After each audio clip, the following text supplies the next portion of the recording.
La proposición 16, cuando nos dice de la necesidad de la naturaleza divina, deben, y aquí este verbo tiene una importancia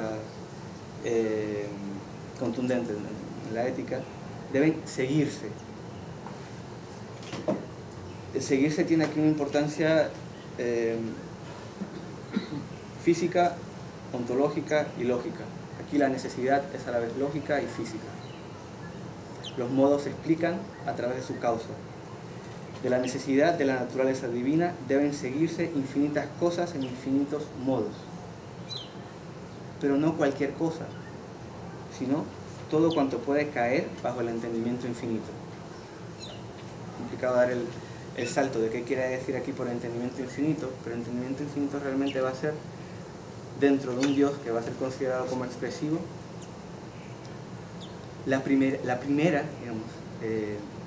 modificación del atributo pensamiento, es decir, de Dios ha de seguirse todo aquello que pueda ser pensable y no se contradiga.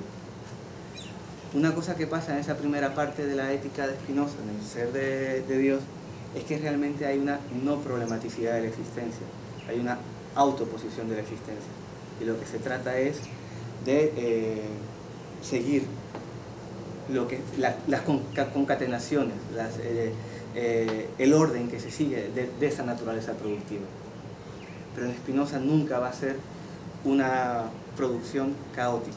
Por eso es importante resaltar, primero, qué es Dios, su ser, luego su hacer.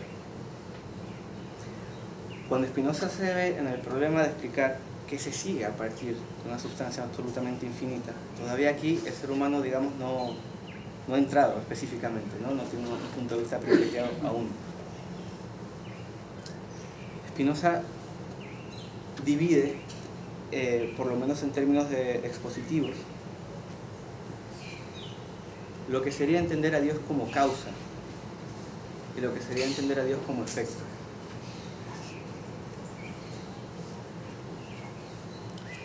Dios como causa, lo que sería Dios como causa, solo va a ser Dios y sus atributos, es decir, aquello que es en sí y se concibe por sí.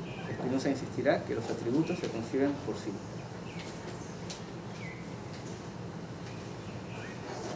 Hereda Spinoza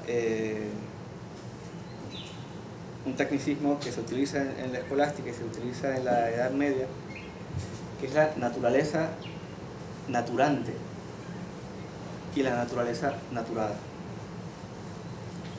La naturaleza naturante, la naturaleza naturante, que el problema que tiene Spinoza va a ser cómo mantener una sustancia que es única, pero se expresa de infinitas maneras. Y cuando trata de hablarnos de una doble perspectiva, hay que pensar la misma naturaleza entendida de modos distintos. Spinoza se está dando con un problema, que es el problema de cómo pasar de lo infinito a lo finito. Tenemos una causa, que es la causa de sí, todo depende de esa misma causa.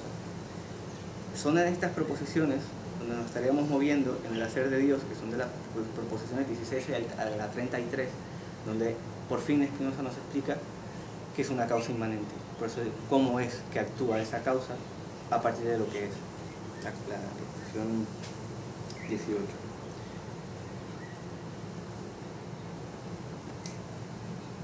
Hay que pensar a Dios como causa que produce efectos. ¿Qué es lo primero que produce Dios en tanto que efectos? Son los modos. Los modos hay que entenderlos como las modificaciones, pero esas de la divinidad. Modificaciones, entiéndanlo aquí, como efectos de la actividad divina. Cuando Spinoza empieza a hablar del ámbito modal, estaríamos en lo que él habla como naturaleza naturada.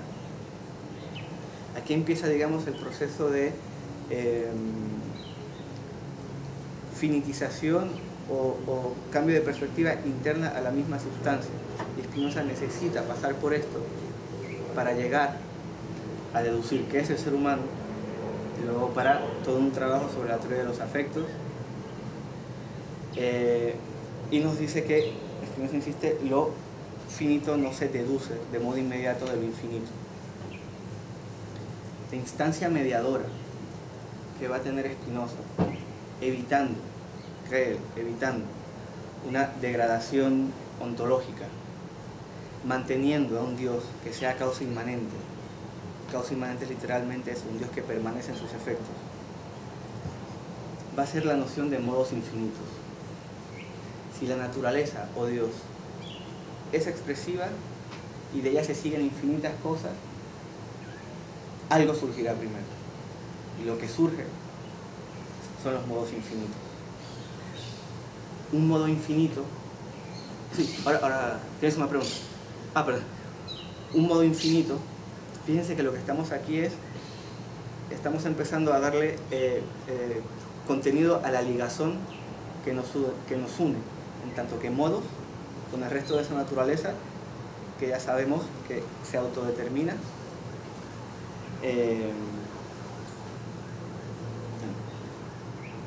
El modo infinito regulará toda la relación modal, todo lo que se dé en el mundo de las cosas finitas. Nosotros somos cosas finitas, todo objeto extenso es cosa finita, toda idea es una cosa singular finita. Entonces, los modos infinitos inmediatos, aquí nos encontraríamos, como lector de la ética, Jaime, no sé si has echado en falta determinadas palabras de Spinoza al respecto, porque hay un punto en que nos debería decir qué es lo que se sigue, cuáles son los modos infinitos, y no nos lo dice. Sí, en la correspondencia que luego... Hay que ir a la correspondencia y bueno, hay todavía un debate abierto al respecto, pero no nos dice exactamente qué es. Y ante la insinuación de Schirnhaus y Schuller, al final es explícita. Y justamente son dos interlocutores muy preocupados por esta proposición 16. Lo interesante es un Dios que es potencia, es expresividad, pero a partir de una esencia. ¿Y qué se puede seguir de ese Dios?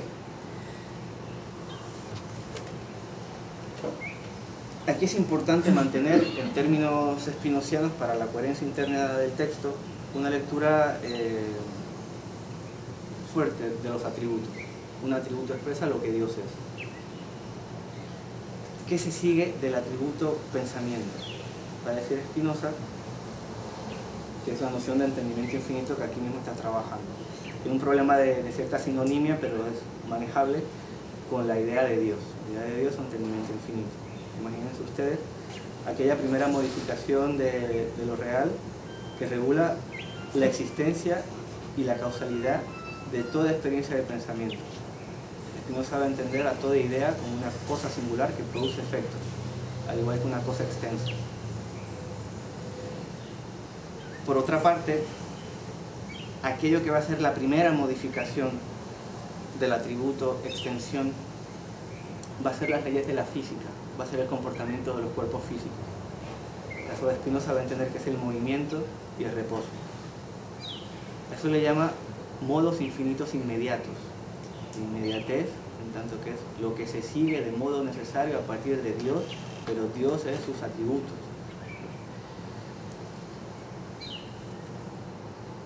Tenemos una naturaleza que es expresiva, que se convierte en causa y algo sigue inmediatamente de ella. Y comienza un proceso de finitización, pero que es interno a ella, no ajeno a ella, que empieza con los modos infinitos inmediatos.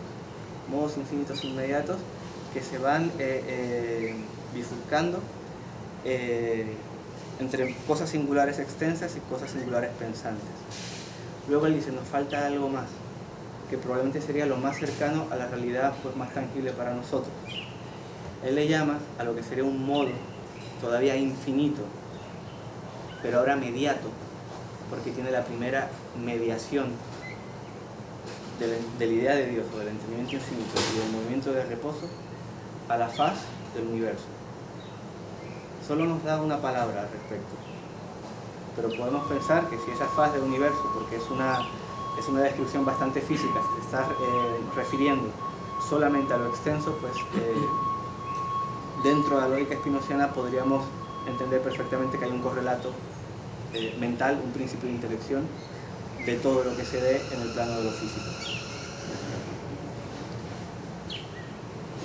Dios es una sustancia absolutamente infinita, ser de Dios. De ella se siguen infinitas cosas de infinitas maneras. Lo primero que se sigue son los modos infinitos a partir de los atributos. Hay una segunda modificación ahí, en ese punto en que los atributos se vuelven, o sea, en ese punto en que los modos infinitos se siguen de los atributos, ahí, esa insistencia que va a tener Spinoza siempre diciendo que la naturaleza se comporta según unas leyes fijas y eternas.